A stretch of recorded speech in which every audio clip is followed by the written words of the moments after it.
வணக்கம். உங்கள் அக்ஞான கிறுக்கன் பேசுகிறேன். இன்றைக்கி யூஸ் அண்ட் த்ரோ இந்த கலாச்சாரத்தை பற்றி கொஞ்சம் பேசலான்னு நினைக்கிறேன். என்னுடைய கருத்துக்களை சொல்லலான்னு நினைக்கிறேன். இந்த யூஸ் அண்ட் த்ரோ கலாச்சாரம் ரொம்ப நம்மளுக்கு புதிய கலாச்சாரம் பாரதத்துக்கு. அது மாத்திரம் இல்லாமல் ரொம்ப ஆபத்தான கலாச்சாரம் கூட. இந்த கலாச்சாரத்தை பற்றி பேசுகிறதுக்கு முன்னாடி நான் ஒரு சின்ன கதை சொல்லலான்னு நினைக்கிறேன். அதாவது புத்தருடைய வாழ்க்கையில் நடந்த ஒரு கதை.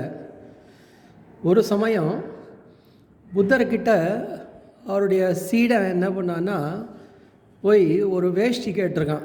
ஏன்னா அந்த காலத்தில் சீடர்கள் எல்லாமே குருக்கிட்ட தான் தன்னுடைய தேவைகளை கேட்கணும். அவங்களுக்கு ஒரு பண்டக சாலை மாதிரி இருக்கும். குரு பர்மிஷன் கொடுத்தா அந்த பண்டக சாலையில் போய் அவங்களுக்கு வேண்டியதை வாங்கிக்கலாம். இப்போது சீடன் என்ன பண்ணான்னா குருக்கிட்ட போய் புத்தர்கிட்ட போய், ஐயா எனக்கு ஒரு வேஷ்டி வேணும் அப்படின்னு கேட்டான். சரி பண்டக சாலையில் போய் வாங்கிக்கோப்பா, ஆனால் அதுக்கு முன்னாடி என்னுடைய கேள்விக்கு பதில் சொல்லு அப்படின்னு புத்தர் சொல்கிறார். சீடன் கேட்டான், என்னங்க ஐயா? அப்போது வேஷ்டி கேட்குற, இதுக்கு முன்னாடி கட்டிக்கிட்டு இருந்த வேஷ்டி என்ன ஆச்சு அப்படின்னு கேட்குறார். அதுக்கு சீடன், அது நடுவில் கொஞ்சம் கிழிஞ்சு போச்சு அப்படின்னா. சரி அந்த கிழிஞ்ச வேஷ்டி என்ன பண்ண அப்படின்னு, அதை ரெண்டாக கிழிச்சு நான் துண்டாக யூஸ் பண்ணிக்கிட்டு இருக்கேன் அப்படின்னு.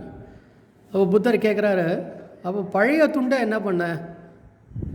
அது ரொம்ப பழசாக போச்சு, அதை கிழிச்சு நான் கர்ச்சீஃபாக கைக்குட்டையாக வச்சுக்கிட்டு இருக்கேன்யா அப்படின்னா. அப்பயும் புத்தரை விடலை. சரி உன்னுடைய பழைய கைக்குட்டை என்ன ஆச்சுப்பா அப்படின்னு கேட்குறார்.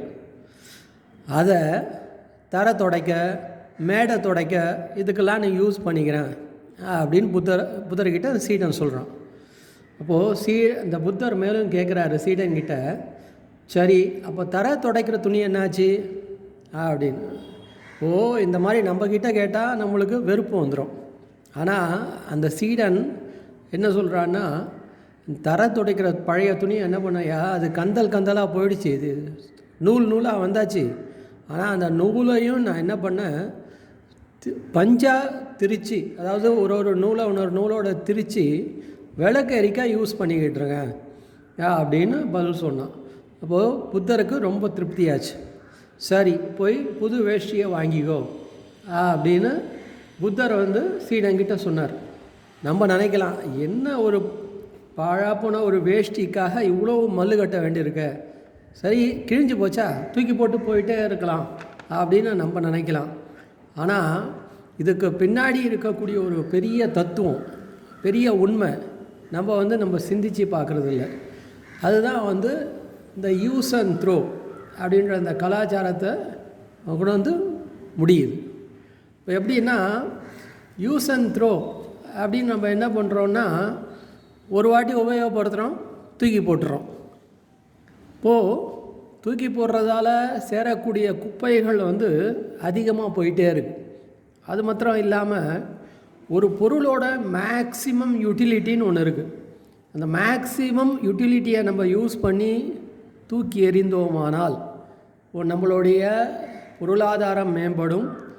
இந்த உலகத்துக்கு இந்த உலகத்தில் சேரக்கூடிய குப்பைகள் வெகுவாக கம்மியாகும் அப்படின்றது நிபுணர்களுடைய ஒரு கருத்து.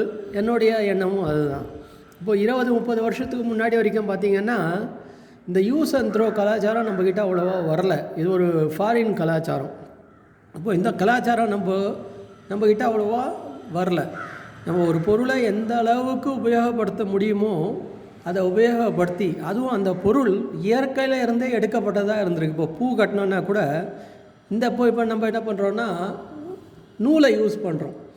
ஆனால் அந்த காலத்தில் அவங்க அந்த வாழை மரத்துலேருந்து எடுத்த நாரை வச்சு பூ கட்டினாங்க.